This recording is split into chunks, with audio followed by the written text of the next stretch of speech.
चलिए दोस्तों, एक बार फिर से आपका स्वागत है अपने अतुल चौहान एजुकेशन चैनल की इस नई क्लास में।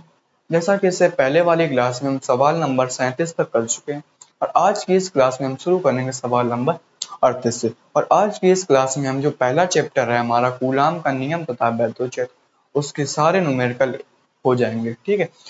और अगले क्लास में हम शुरू करेंगे इसका आगे का चैप्टर। तो चलिए आज की इस क्लास को हम शुरू करते हैं सवाल नंबर 38 से। सवाल नंबर 38 में क्या दिया हमें, एक इलेक्ट्रॉन तथा एक प्रोटॉन के बीच 0.53 गुणा 10 की पावर -12 मीटर की दूरी है। हमें एक इलेक्ट्रॉन और एक प्रोटॉन है, इलेक्ट्रॉन प्रोटॉन के बीच की दूरी 0.53 गुणा 10 की पावर -12 मीटर है। एक नंबर में हमसे पूछ रहा है उनका वैद्युत द्विध्रुव आघूर्ण क्या है यदि वे ब्रह्मावस्था में है। एक नंबर में हमसे पूछा है वैद्युत द्विध्रुव आघूर्ण यानी P का मान जब वे ब्रह्मावस्था में, तो P बराबर क्या हो जाएगा, Q इंटू 2L।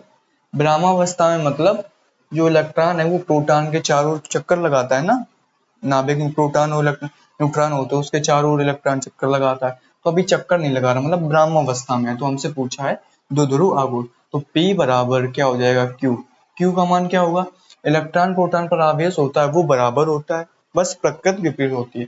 तो क्या हो जाएगा Q का मान 1.6 इंटू 10 की पावर -19। ये हमारा इलेक्ट्रॉन पर आवेश होता है और प्रोटॉन पर, इलेक्ट्रॉन पर बस माइनस होता है, प्रोटॉन पर प्लस। तो 2L यानी बीच की दूरी जो होती है उसे हम क्या मानते हैं, दो ध्रुव के जो दो ध्रुव होता है उसके बीच की दूरी क्या मानते हैं हम, 2L। 2L का मान कितना है, 0.53 गुणा 10 की पावर -12।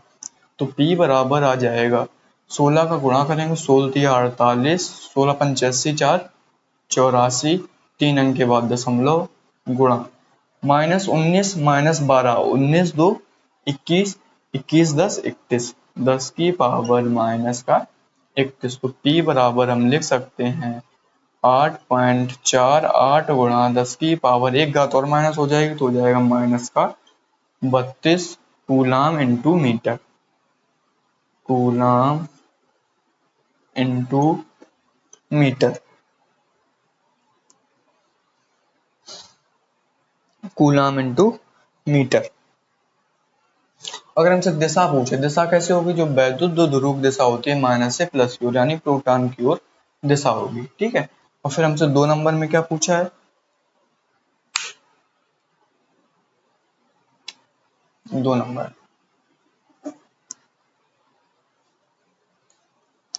हमसे कह रहा है कि औसत द्विध्रुव आघूर्ण क्या है यदि इलेक्ट्रॉन प्रोटॉन के चारों ओर वृत्ताकार कक्षा में घूमता है। पहले हमसे ब्रह्मावस्था में पूछा था, अब हमसे कह रहा है इलेक्ट्रॉन प्रोटॉन के चारों ओर घूमता है। तो सबसे पहले जब इलेक्ट्रॉन, ये मान लो हम समझते हैं ये है प्रोटॉन, प्रोटॉन कहाँ होता है, केंद्र में बीच में, और ये इलेक्ट्रॉन चक्कर लगा रहा है। तो जब भी इलेक्ट्रॉन जो है प्रोटॉन के चारों ओर चक्कर लगाता है तो वैद्युत ध्रुव आघूर्ण की दिशा लगातार बदलती रहती है, लगातार बदलती रहती है। तो उसका जो औसत दो ध्रुव आघूर्ण होता है वो 0 होता है। कैसे, जैसे मान लो प्रोटॉन इधर है, इलेक्ट्रॉन इधर है, पहले दो ध्रुव आघूर्ण इधर है, ठीक है, इस दिशा में इलेक्ट्रॉन इधर, दो ध्रुव आघूर्ण मान लो इधर है, ठीक है। अब फिर जब घूम के आया इलेक्ट्रॉन इधर है, दो ध्रुव आघूर्ण कहाँ होगा, इधर, ठीक, इधर। तो पहले दो ध्रुव, पहले ऊपर था दो ध्रुव आघूर्ण, और फिर जो डाइपोल मोमेंट है वो नीचे है। तो इनकी दिशा कैसी, दिशा बराबर विपरीत है और इसका जो मान है वो बराबर होता है। तो क्या करेगा, ये इसको काट देगा, ये दोनों आपस में कट जाएंगे, हो जाएगा 0। अब जैसे मान लो इलेक्ट्रॉन इधर है तो इधर क्या हो, डाइपोल मोमेंट इधर होगा दो ध्रुव आघूर्ण, और फिर इधर आया इलेक्ट्रॉन घूम के इधर आया तो फिर इधर हो जाएगा, और इधर भी बराबर होगा, इधर भी बराबर होगा, बस इनकी क्या है, डायरेक्शन विपरीत है। तो ये क्या करेगा, ये इसको काट देगा। ऐसे ही पूरा जब चक्कर लगाता है तो जो इलेक्ट्रॉन चक्कर लगाता है तो लगातार दिशा बदलती रहती है, तो जो औसत दो ध्रुव आघूर्ण होता है वो क्या होता है, 0 हो जाता है। तो हम लिखेंगे इलेक्ट्रॉन इलेक्ट्रॉन लिख दें यहाँ, लिखेंगे यदि इलेक्ट्रॉन प्रोटॉन के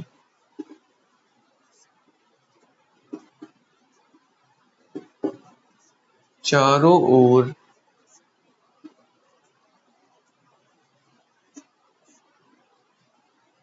चक्कर लगा रहा है तो दो ध्रुव आघूर्ण की दिशा लगातार बदलती रहेगी, तब औसत दो ध्रुव आघूर्ण क्या होगा, 0 होगा।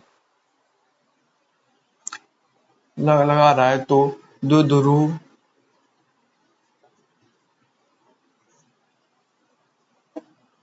आघूर्ण की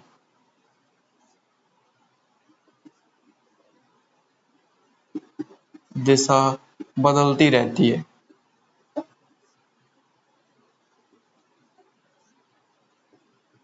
अतः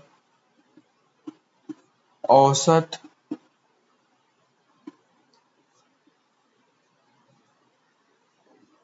दो ध्रुव आघूर्ण जी शून्य होगा। समझ गया कैसे शून्य होगा? ये क्या करेगा, एक दूसरे काट देगा। अभी ऊपर है उतनी नीचे होगा तो ये ऊपर नीचे कट जाएंगे, 0 होगा। इधर है बाईं तरफ है, फिर दाईं तरफ उतना ही होगा तो उनकी जैसा विपरीत है तो कट जाएगा। ठीक है, तो औसत जो दो ध्रुव आघूर्ण होगा वो क्या होगा, 0 होगा। हम देखते हैं सवाल नंबर 29।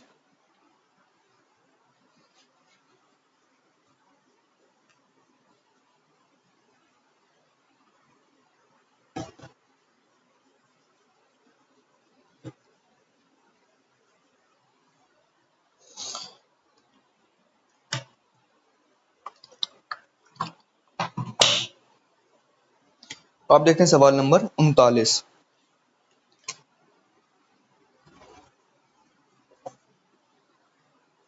39 में क्या दिया हमें, एक वैद्युत दो ध्रुव जिसकी लंबाई 4 सेंटीमीटर है। वैद्युत दो ध्रुव होता है उसकी लंबाई क्या मानते हैं, 2l। तो वही हमें दिया 4 सेंटीमीटर। 2l का मान दिया है 4 सेंटीमीटर। इसे मीटर में चेंज करेंगे हो जाएगा 4 गुणा 10 की घात माइनस 2 मीटर को एक समान वैद्युत क्षेत्र में 10 की घात, एक समान वैद्युत क्षेत्र 10 की घात 4 न्यूटन प्रति कूलाम से, हमें ई का मान दिया है, एक समान वैद्युत क्षेत्र 10 की घात माइनस 4 न्यूटन प्रति कूलाम से 30 अंश पर रखने से, थीटा का मान दिया हमें 30 अंश रखने से 9 गुणा 10 की घात माइनस 2 न्यूटन मीटर का बल आघूर्ण, बल आघूर्ण को किससे प्रदर्शित करते हैं हम, टाउ से। 9 गुणा 10 की घात माइनस 2 बल आघूर्ण,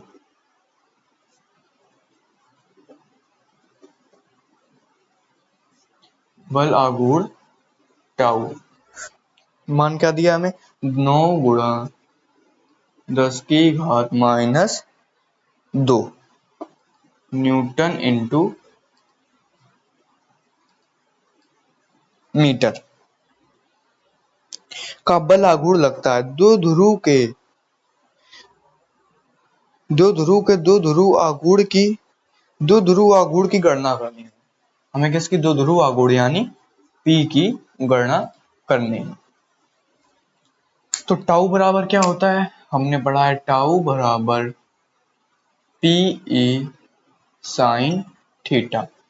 टाउ तो P बराबर क्या हो जाएगा, दो ध्रुव आघूर्ण P बराबर क्या हो जाएगा, टाउ अपॉन ई साइन थीटा। टाउ का मान क्या दिया हमें, 9 गुणा 10 की घात माइनस 2 अपॉन ई का मान 10 की घात माइनस 4 वैद्युत क्षेत्र, तो साइन थीटा, थीटा का मान कितना है 30 गुणा साइन 30। तो P बराबर हो जाएगा 9 गुणा 10 की घात माइनस 4, ऊपर जाएंगे तो प्लस की हो जाएंगे, तो प्लस की 4 माइनस की 2 10 की घात 2 अपॉन साइन थीटा का मान कितना होता है 1/2, तो 2 1/2, 2 ऊपर जाएगा तो गुणा हो जाएगा। ठीक है, तो हो जाएगा 2, तो आ जाएगा P बराबर 9 दूनी 18 गुणा 10 की घात 2 coulomb into metre. Coulomb into metre, ये हो जाएगा P का मान।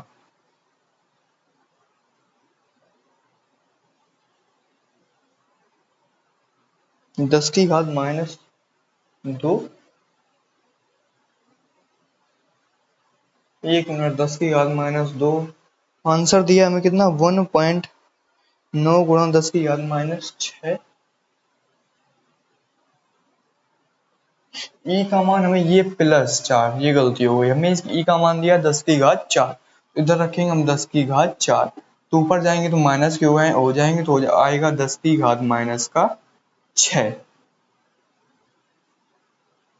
ठीक है, 9 दूनी 18 गुणा 10 की पावर -6 हो जाएगा। तो P बराबर इसे हम लिख सकते हैं 1.8 गुणा एक घात प्लस हो जाएगी 10 की घात -5 कूलाम इंटू मीटर। ये हमें आंसर दिया 1.8 इंटू 10 की पावर -5 कूलाम इंटू मीटर। अब हम देखते हैं इस चैप्टर का आखिरी सवाल, सवाल नंबर 40।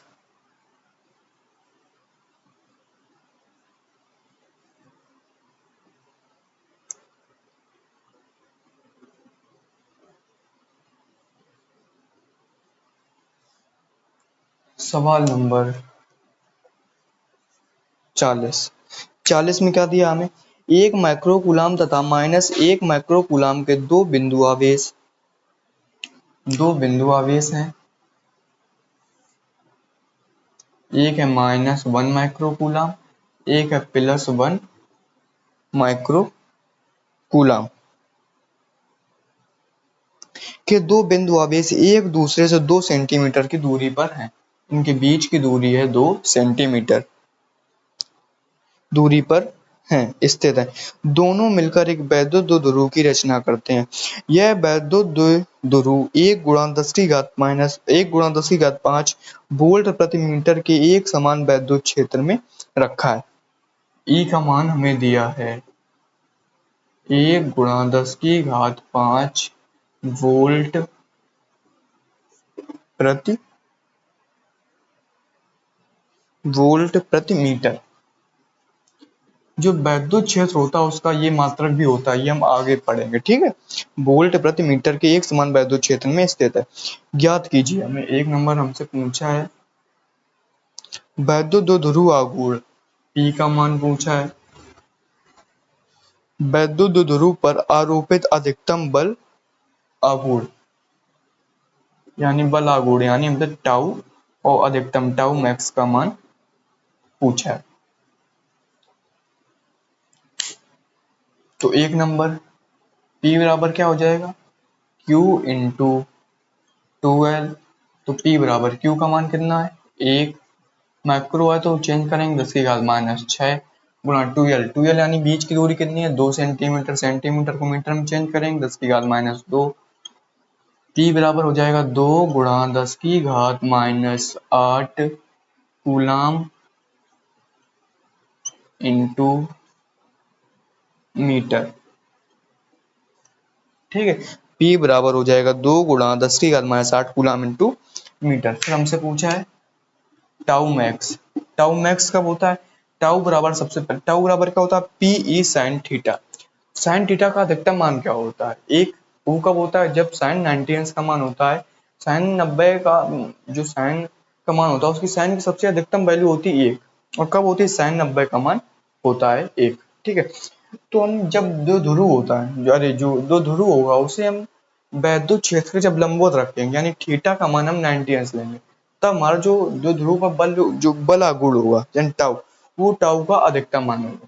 टाउ मैक्स के लिए क्या होना चाहिए, टाउ जो मैक्स है अधिकतम के लिए जो थीटा है वो क्या होना चाहिए 90 अंश के लिए, क्योंकि जो साइन 90 अंश का मान होता है 1, वो होता है 1 जो साइन का अधिकतम मान होता है।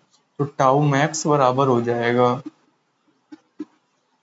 P E sine theta.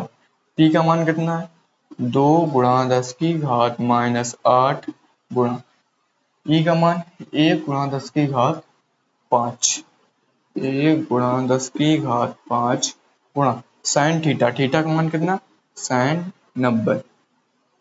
तो हो जाएगा 2, 2 गुणा -8 + 5 10 की घात -3, 96 का मान 1, तो टाउ मैक्स बराबर आ जाएगा 2 गुणा 10 की घात -3, हाँ सही, न्यूटन इंटू मीटर। ये आ जाएगा हमारा टाउ मैक्स का मान। टाउ मैक्स के लिए क्या करना, हमें थीटा 90 अंश लेना होगा।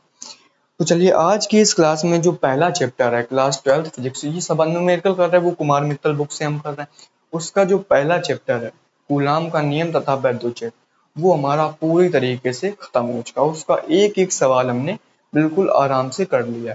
अगर आपने नहीं देखा तो प्ले लिस्ट में आपको चैनल पर प्ले लिस्ट मिल जाएगी, इलेक्ट्रिक चार्ज एंड फील्ड के नाम से, वहां पर आपको सारी ये वीडियो मिल जाएंगी, ठीक है। और हमने ये जो कुमार मित्तल का एक एक सवाल बिल्कुल आराम से सीखा, और इसी तरह है क्लास 12 फिजिक्स के हर एक चैप्टर का कुमार मित्तल बुक से उसका एक एक क्वेश्चन बिल्कुल आराम से करेंगे। बस आपको क्या करना है, चैनल को सब्सक्राइब कर लेना है, जिससे कि जो क्लास आए उसका नोटिफिकेशन आप तक पहुंच जाए। और आपको क्लास कैसी लगी ये आपको कमेंट में जरूर बताना है, ठीक है। तो अगली क्लास जो आएगी उसमें हम इसके आगे का चैप्टर जो है वैद्युत फ्लक्स तथा गॉस रीपल में शुरू करेंगे। कई शायद शायद जो नई आ रही है कुमार मित्तल की बुक, उसमें शायद ये एक है, पता नहीं मुझे। अगर जो कुमार मित्तल की बुक पुरानी है या कुछ, तो उसमें जो चैप्टर दूसरा चैप्टर है वो वैद्युत फ्लक्स तथा गॉस की तरह में है, जो हम अगली क्लास से स्टार्ट करेंगे। चलिए आज की इस क्लास को हम यहीं पर खत्म करते हैं। बाकी अगर आपने चैनल को सब्सक्राइब नहीं किया है तो चैनल को सब्सक्राइब कर लीजिए। मिलते हैं अगली क्लास में।